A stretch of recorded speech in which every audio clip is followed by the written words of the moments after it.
ಇವತ್ತು ತಮಗೆಲ್ಲ ತಿಳಿದಿರುವಂತೆ ಈಗಾಗಲೇ ಅನೇಕ ಮಾಧ್ಯಮದಲ್ಲಿ ದೃಶ್ಯ ಮಾಧ್ಯಮದಲ್ಲಿ ಕೂಡ ಬಂದಿದೆ.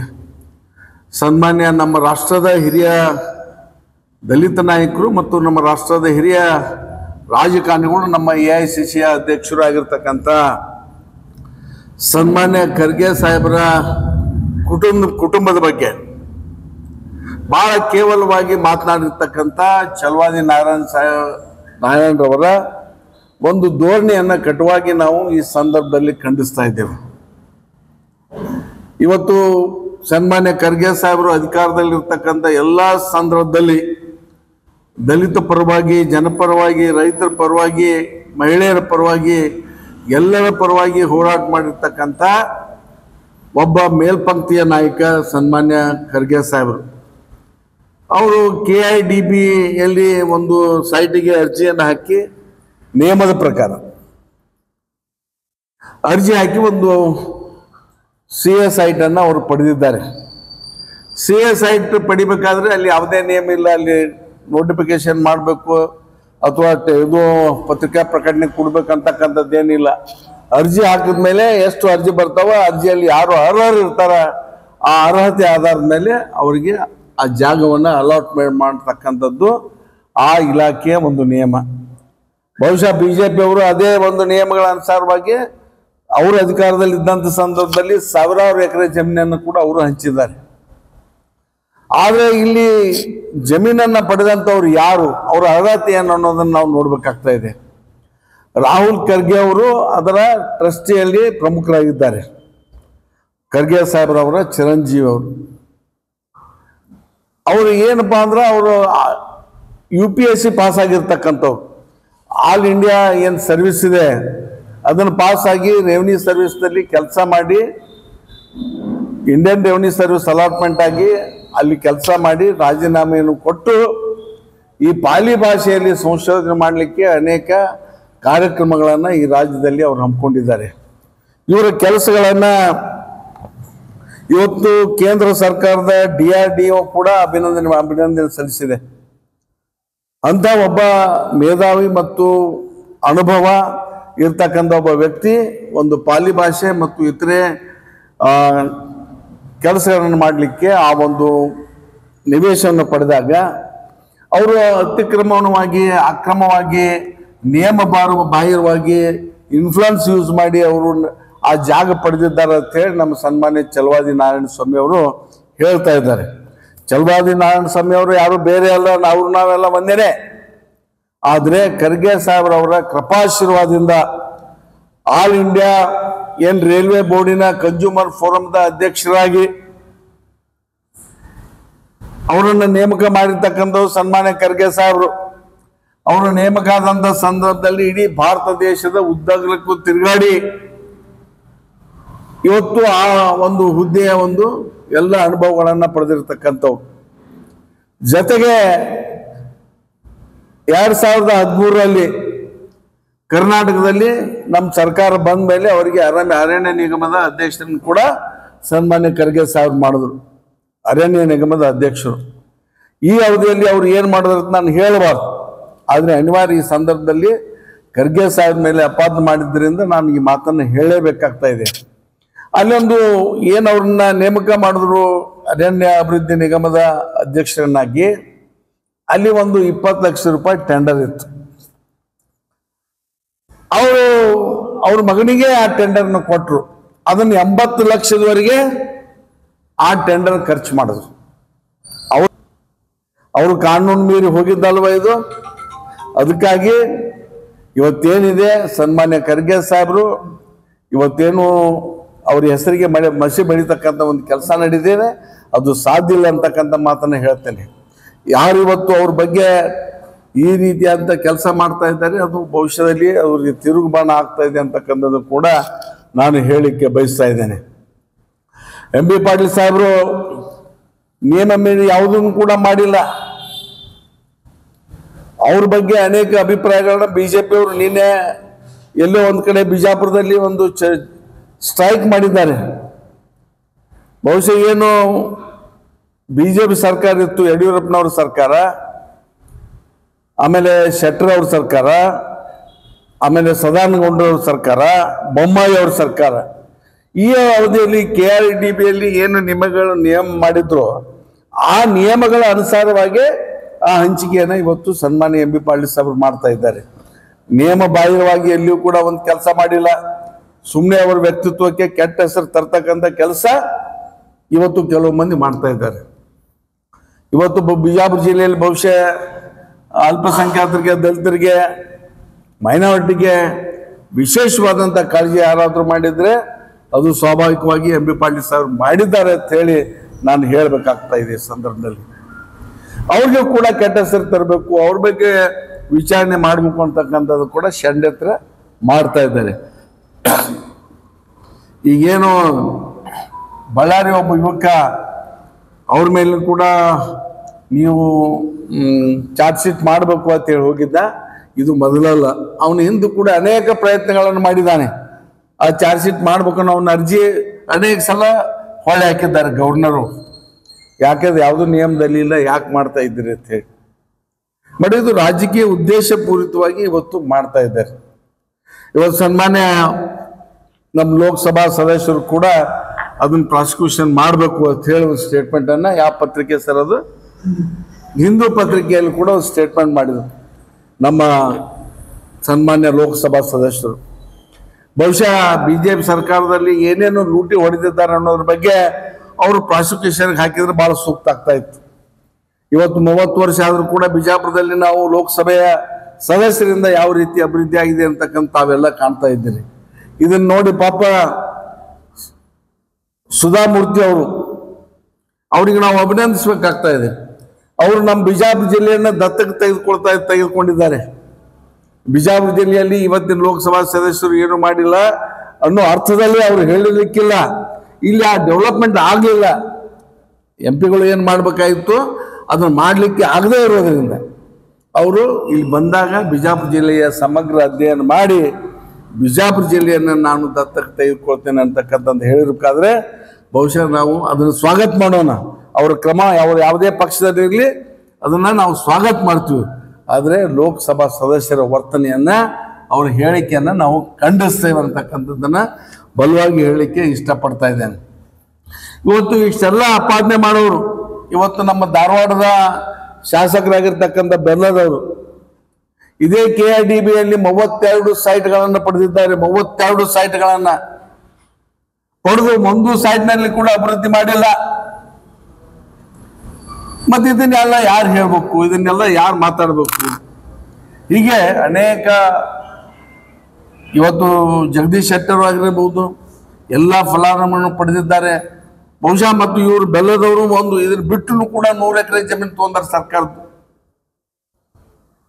ಈಗ ಅನೇಕ ರೀತಿಯಾಗಿರ್ತಕ್ಕಂಥ ಈ ಒಂದು ಭ್ರಷ್ಟಾಚಾರವನ್ನು ಮಾಡಿಯೂ ಕೂಡ ಕಾಂಗ್ರೆಸ್ ಪಕ್ಷದ ಮೇಲೆ ಇರ್ತಕ್ಕಂಥ ಕೆಲಸ BJP ಅವರು ಮಾಡ್ತಾ ಇದ್ದಾರೆ. ಇವತ್ತು ನಾವು ಅದನ್ನು ಖಂಡಿಸ್ತೇವೆ.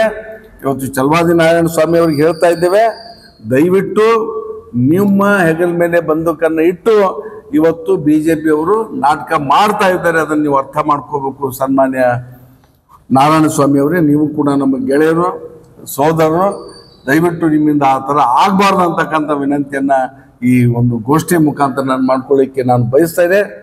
ಬಹುಶಃ ನನ್ನ ಎಲ್ಲ ಕಾಂಗ್ರೆಸ್ ಪಕ್ಷದ ಕಾರ್ಯಕರ್ತರು ಕೂಡ ಇದನ್ನು ಒಕ್ಕೂಲಿಂದ ಖಂಡಿಸ್ತೇವೆ ಅಂತಕ್ಕಂಥ ಮಾತನ್ನು ಹೇಳಿ, ಏನು ನಾರಾಯಣ ಸ್ವಾಮಿಗೆ ಶೆಡ್ ಗಿರಾಕಿ ಅಂತ ಹೇಳಿ ದಲಿತರಿಗೆ ಅಪಮಾನ ಮಾಡ್ಯಾರ ಅಂತೇಳಿ BJP SC/ST ಮೋರ್ಚಾದ ಯುವಕರು ಬಹುಶಃ ಇವತ್ತು ಹೇಳಿದಾರ. ಬಹುಶಃ ನಾವೆಲ್ಲ ಒಂದೇ, ದಲಿತರೆಲ್ಲ ಒಂದೇನೆ. ಅವರು BJPಯಲ್ಲಿ ಆ ತತ್ವ ಸಿದ್ಧಾಂತ ಒಪ್ಕೊಂಡು ಅಲ್ಲಿ ಅದಾರ, ನಾವು ಕಾಂಗ್ರೆಸ್ ಪಕ್ಷದ ಸಿದ್ಧಾಂತವನ್ನು ಒಪ್ಕೊಂಡು ನಾವು ಇಲ್ಲಿದ್ದೀವಿ. ಆದ್ರೆ MB ಪಾಟೀಲ್ ಅವರ ಸ್ವಭಾವ ಅಥವಾ ಅವ್ರ ಮನೆತನ ಸ್ವಭಾವ ಯಾವತ್ತಿಗೂ ಕೂಡ ಕೆಳವರ್ಗನ ಅಪಮಾನಿಸ್ತಕ್ಕಂಥ ಉದಾಹರಣೆ ಎಲ್ಲಿಯೂ ಕೂಡ ಇಲ್ಲ. ಇವತ್ತು ಯಾರ್ಯಾರು ದಲಿತರನ್ನ ಅಪಮಾನ ಮಾಡಿದಾರೋ ಅವ್ರ ಬಗ್ಗೆ ಪಾಪ ಅವ್ರಿಗೆಲ್ಲ ಕೂಡ ಮಾಹಿತಿ ಕೊರತೆ ಇದೆ. ಅದು ಮಾಹಿತಿ ಸಿಕ್ಕಿದ್ರೆ ಅವ್ರು ಈ ಮಾತನ್ನು ಹೇಳ್ತಾ ಇರಲಿಲ್ಲ. ಅದಕ್ಕೆ ಯಾವ ಕಾಲಕ್ಕೂ ಕೂಡ ಅದು ಸಾಂದರ್ಭಿಕವಾಗಿ ಏನು ನಿರ್ಮಾಣ ಏನು ನಾರಾಯಣ ಸ್ವಾಮಿ ಅವರು ಏನು ಆ ಸಾಫ್ಟ್ವೇರ್ ಕಂಪ್ನಿ ಮಾಡ್ತೀವಿ ಅಂತ ಹೇಳಿ ಅದನ್ನು ಮಾಡದೆ 18 ವರ್ಷದಿಂದ ತೆಗೆದುಕೊಂಡಂಥ ಒಂದು ಸೈಟನ್ನು ಇಲ್ಲಿವರೆಗೆ ಮಾಡದೆ ಒಂದು ಶೆಡ್ ಕಟ್ಟಿದ್ದಾರೆ.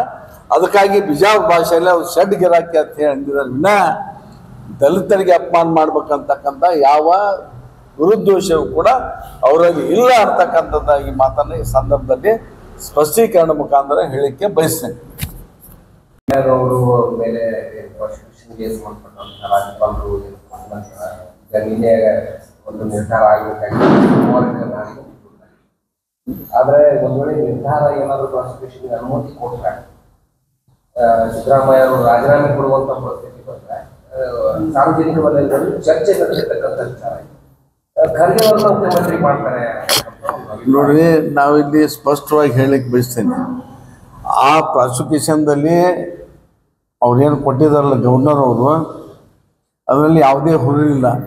ನೇರವಾಗಿ ಸನ್ಮಾನ್ಯ ಸಿದ್ದರಾಮಯ್ಯವ್ರ ಪಾತ್ರ ಎಲ್ಲಿಯೂ ಕೂಡ ಇಲ್ಲ. ನೀನು ಕೋರ್ಟ್ನಲ್ಲಿ ವಾದ ವಿವಾದ ಮಾಡ್ತಕ್ಕಂಥದ್ದು ತಾವು ನೋಡಿದ್ದೀರಿ.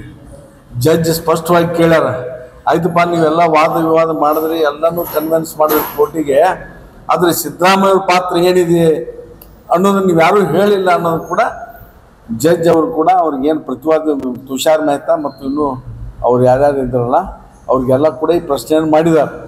ಹೀಗಾಗಿ ಸಿದ್ದರಾಮಯ್ಯ ಸಾಹೇಬರು ರಾಜೀನಾಮೆ ಕೊಡೋ ಪ್ರಶ್ನೆನೇ ಉದ್ಭವ ಆಗಂಗಿಲ್ಲ ಮತ್ತು ಆ ಕೇಸ್ ಕೂಡ ಬಿದ್ದು ಹೋಗ್ತಾ ಇದೆ. 20-25 ವರ್ಷಗಳಾಗುತ್ತೆ ಈ ಜಿಲ್ಲೆಯ ಸಂಸದರು ಯಾವ ರೀತಿ ಸರ್ಕಾರದ ಕೆಲಸಗಳನ್ನು ಮಾಡ್ತಾ ಇದ್ದಾರೆ ಅನ್ನೋದು ತಮ್ಮೆಲ್ಲರಿಗೂ ಗೊತ್ತು. ಅವರು ಕೆಲಸ ಮಾಡೋದನ್ನೇ ನಾನು ಸಂಸದ ಆಗ್ತೇನೆ ಅಂತ ತಿಳ್ಕೊಂಡು ಅನೇಕ ಸಲ ಅನೇಕ ಸಂದರ್ಭದಲ್ಲಿ ಸಹಿತ ಅವರು ಹೇಳಿದ್ದಾರೆ. ಈ ಪ್ರಶ್ನೆ ಇಂದಿಷ್ಟೇ, ಈ ಚಲವಾದಿ ನಾರಾಯಣ ಸ್ವಾಮಿಯವರು ಈವರೆಗೆ ನಮ್ಮ ಎಕ್ಸ್-ಎಮ್-ಎಲ್-ಎ ರಾಜು ಅಳಗೂರವರು ಸವಿಸ್ತಾರವಾಗಿ ತಮಗೆ ಹೇಳಿದ್ದಾರೆ. ಅವರೇನು ಗವರ್ನರ್ಗೆ ಒಂದು ರಿಪ್ರೆಸೆಂಟೇಷನ್ ಕೊಟ್ಟಿದ್ದಾರೆ. ಆ ರಿಪ್ರೆಸೆಂಟೇಷನ್ ಪ್ರಕಾರ ಎಂ ಬಿ ಪಾಲ್ರಿಗೂ ಸಹಿತ ನೀವು ಪ್ರಾಸಿಕ್ಯೂಟ್ ಮಾಡಿರಿ ಅಂತಕ್ಕಂಥ ಒಂದು ವಿಚಾರವನ್ನು ಎಂ ಪಿ ಅವರು ಏನು ಹೇಳ್ತಾರೆ, ಇದು ಅತ್ಯಂತ ಖಂಡನೀಯವಾದಂಥ ವಿಚಾರ. ಈ ಎಂ ಪಿ ಅವರಿಗೆ ಈ ಅಫೇರ್ಸ್ನಲ್ಲಿ ಏನೂ ನಾಲೆಜ್ ಇಲ್ಲ ಅಂತಕ್ಕಂಥ ಒಂದು ಸ್ಪಷ್ಟವಾದಂಥ ಅಭಿಪ್ರಾಯವನ್ನು ನಾನು ಹೇಳಲಿಕ್ಕೆ ಮಾಧ್ಯಮದ ಮಿತ್ರರ ಮುಖಾಂತರ ಹೇಳಲಿಕ್ಕೆ ಇಷ್ಟಪಡ್ತೀನಿ. ಯಾಕಂದರೆ ಈ CSIT ಒಬ್ಬ ಅತ್ಯಂತ ದಕ್ಷ ಮನುಷ್ಯ ಒಂದು ಟ್ರಸ್ಟ್ ಮಾಡಿದರು, ರಾಹುಲ್ ಖರ್ಗೆ ಅವರು.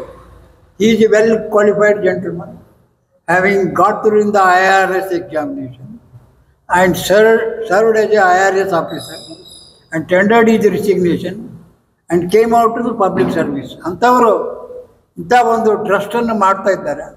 ಅಂಥವ್ರಿಗೆ ಏನದು CSIT ಕೊಟ್ಟಿದ್ದು ಅತ್ಯಂತ ಸಮಯೋಚಿತ ಮತ್ತು ಒಂದು ಒಳ್ಳೆಯ ಸರ್ಕಾರದ್ದು ಮತ್ತು ಎಂ ಬಿ ಪಾಟೀಲ್ದು ತೆಗೆದುಕೊಂಡಂಥ ನಿರ್ಧಾರ ಅತ್ಯಂತ ಶ್ಲಾಘನೀಯವಾದಂಥ ನಿರ್ಧಾರದ.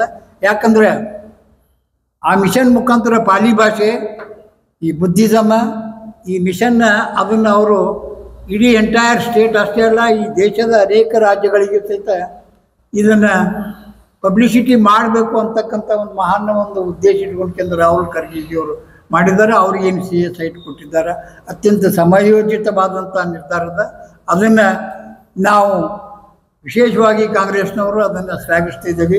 ಎಂ ಬಿ ಪಾಟೀಲ್ರು ಏನು ನಿರ್ಧಾರ ತಗೊಂಡಾರ ಭಾಳ ರೆಲೆವೆಂಟ್ ಮತ್ತು ಅತ್ಯಂತ ಸಮಯಕ್ಕೆ ಸರಿಯಾದಂಥ ಒಂದು ನಿರ್ಧಾರ ತಗೊಂಡಾರ. ತನ್ಮೂಲಕ ಆ ಟ್ರಸ್ಟ್ ಮೂಲಕ ಅನೇಕ ಅಪ್ರೆಸ್ಡ್ ಕಮ್ಯುನಿಟಿ ಜನರದ್ದು ಒಂದೇನಪ್ಪ ಒಂದು ಸಹಾಯ ಆಗ್ತದ ಅಂತಕ್ಕಂಥ ವಿಚಾರವನ್ನು ಈ ಸಂದರ್ಭದಲ್ಲಿ ಹೇಳ್ತಾ, ಎಂ ಪಿ ಅವರು ಇಂಥ ಒಂದು ಯಾವುದೇ ತಮಗೆ ನಾಲೆಜ್ ಇರಲಾರ್ದೆ, ಯಾವುದನ್ನು ಡಿಟೇಲಾಗಿ ಅಭ್ಯಾಸ ಮಾಡಲಾರ್ದೆ ಸನ್ಮಾನ್ಯ ಸಂಸತ್ ಸದಸ್ಯರು ಇಂಥ ಹೇಳಿಕೆಗಳನ್ನು ಕೊಡುವುದು ಅತ್ಯಂತ ಖಂಡನೀಯ. ಕಾಂಗ್ರೆಸ್ ಪಕ್ಷ ಇದನ್ನು ಅತ್ಯಂತ ಕಟುವಾದ ಶಬ್ದದಿಂದ ಖಂಡಿಸದ ತಿಳ್ಕೊಂಡು ಈ ವೇದಿಕೆ ಮುಖಾಂತರ, ಈ ಪ್ರೆಸ್ ಮುಖಾಂತರ ಹೇಳಿಕೆ ನಾನು ಇಚ್ಛೆಪಡ್ತೇನೆ. BJP ಅವರು CSIT ಕೊಟ್ಟಾರಂತಾರೆ. ಮತ್ತು CSIT ಅವ್ರ ಗೌರ್ಮೆಂಟ್ ಇದ್ದಾಗ ಎಲ್ಲರೂ ಅವ್ರ ಪಾರ್ಟಿಯವ್ರಿಗೆ ಕೊಡ್ತಾರೆ. ಮತ್ತು ನಮ್ಮ ಮಕ್ಕಳು ಅದು ನಾವು ಏನಾರು ಫ್ಯಾಕ್ಟ್ರಿ ಅದು ಆಗಬಾರ್ದು. ಅವರು ಖರ್ಗೆ ಸಾಹೇಬ್ರವರು ಜನಕ್ಕೆ ಉದ್ಧಾರ ಮಾಡ್ಲಾಕ ತಗೊಂಡವ್ರು ಮಾಡ್ಲಾಕತ್ತಾರೆ. ಏನು ತೆಪ್ಪದ ಅದ್ರಾಗ ಮತ್ತು ಮಾಡೇಬಾರ್ದು ರಾಜಕಾರಣಿ ಅವರು. ಮತ್ತು ಅವ್ರು ಕೊಟ್ಟಿಲ್ಲ. ಯಾರ್ಯಾರು MLA MP ಗಳು ಎಷ್ಟೆಷ್ಟು ಅದಾವ CSIT ಮತ್ತು ಕೈಗಾರಿಕೆ ತಗೊಂಡಿದ್ದು ಗೊತ್ತಿಲ್ಲ, ನಮ್ಮಲ್ಲಿ ಇಲ್ಲ, ನಮ್ಗೇನು ಗೊತ್ತಿಲ್ಲ. ನಮ್ಮ ಸರ್ಕಾರ ಅದ, ನಮ್ಮ ಸರ್ಕಾರದೊಳಗೆ ನಮ್ಮ ಮಕ್ಕಳು ಎಲ್ಲರ ಮಕ್ಕಳು ಬೇಡ್ತಾರೆ, ನಾವು ದಂಧ ಮಾಡ್ತೀವಿ, ನಾವು ಒಂದು ಕೈಗಾರಿಕೆ ಹಾಕ್ತೀವಿ, ಒಂದು ಫ್ಯಾಕ್ಟ್ರಿ ಮಾಡ್ತೀವಿ ಅಂತಾರೆ. ಅವ್ರು ಫ್ಯಾಕ್ಟ್ರಿ ಮಾಡೋದು ಬೇಡಿದ್ರು ಕೊಟ್ಟಿದ್ರು, ಏನು ರೂಲ್ಸ್ ಪ್ರಕಾರ ಕೊಟ್ಟಾರ. ಅವ್ರು ಏನು BJP ಅವ್ರು ಮಾಡ್ಯಾರ ಹಂಗೆ ರೂಲ್ಸ್ಲಿಂದ ಕೊಟ್ಟಾರ. ಇವು ನಮ್ಮ MP ಗಳು MLAಗಳು ಮತ್ತು ರಾಣಾ ಸ್ವಾಮಿ ಅವರು ಇದೇ ಮತ್ತು ಜನಕ್ಕೆ ಉದ್ಯೋಗ ಬೇಕೇನು ಬೇಡ, ನಾವು ಬಿಜಾಪುರ ಫ್ಯಾಕ್ಟ್ರಿ ತೊಗೊಂಬರ್ರಿ ಅಂತ ನಮ್ಮ ಸಾಹೇಬ್ರಿಗೆ ವಿನಂತಿ ಮಾಡ್ಲಿಕ್ಕತ್ತೀವಿ. ಈಗ ಇಲ್ಲಿ ಇದ್ದವ್ರು ಯಾರ್ಯಾರು ಫ್ಯಾಕ್ಟ್ರಿ ಹಾಕ್ತೀರ ಅಂದ್ರೆ ಕೊಡ್ಬೇಕೆ, ನೀವು ಬೇಡಿದ್ರೆ ನಿಮಗೂ ಕೊಡ್ಬೇಕೆ. ಮತ್ತು ಎಕ್ವಾರ್ ಮಾಡಿದ್ದೇನು ಹಿಡ್ಕೊಂಡು ಕೂತು ಏನು ರೈತರಿಗೆ ಪುಕ್ಸಟ್ಟಿ ರೊಕ್ಕ ಕೊಟ್ಟು ಕುಂದ್ರದ್ದು ಇರ್ತೈತಿ. ಎಲ್ಲಾರು ಕೊಡೋದು ಎಲ್ಲಾರ ಸಲುವಾಗಿ ಮಾಡ್ಲಾಕತ್ತಾರ. ನಮ್ಮ ಸರ್ಕಾರ ಎಲ್ಲಾರ ಸಲುವಾಗಿ ಕೆಲಸ ಮಾಡ್ಲಾಕತ್ತೈತಿ, ಎಲ್ಲಾರ ಸಲುವಾಗಿ ಎಕ್ವಾರ್ ಮಾಡ್ಲಾಕತ್ತೈತಿ, ಫ್ಯಾಕ್ಟ್ರಿ ಸಲುವಾಗಿ ಜಾಗ ಕೊಡ್ಲಾಕತ್ತೈತಿ. ಇದಕ್ಕಿಂತ ಮೊದಲು ಯಾರೂ ಕೊಟ್ಟಿಲ್ಲ.